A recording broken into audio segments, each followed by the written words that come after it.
guys ल यो चाहिँ चिकन किमा है हाम्रो पपिहरुलाई चिकन किमा छ अनि यो चाहिँ डग फुड भिजाइराखेको छु हैन यो चाहिँ र आज चाहिँ यिनीहरूलाई मैले अब र पनि अलिअलि दिनु थालेछु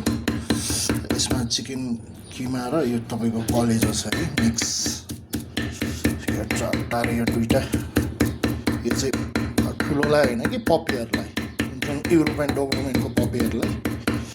यो चाहिँ अब चट्ट लाएर किमा काटेर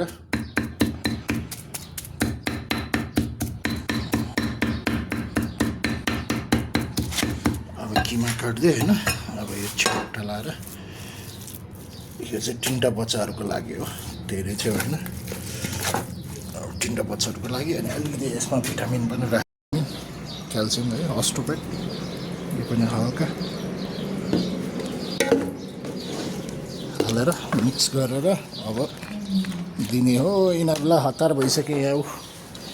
स्ट्यान्ड बाई बसिरहेछ खानलाई अब अलिअलि मिक्स गरिदिउँ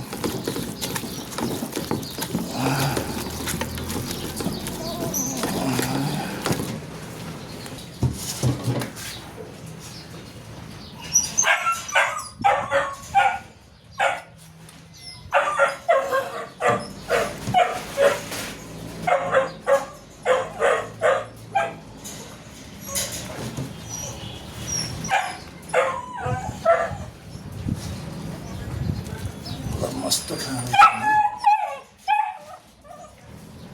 मजाले खान्छ मेरो चाहिँ यसरी दिने गरेको छु यो चाहिँ दिउँसोको है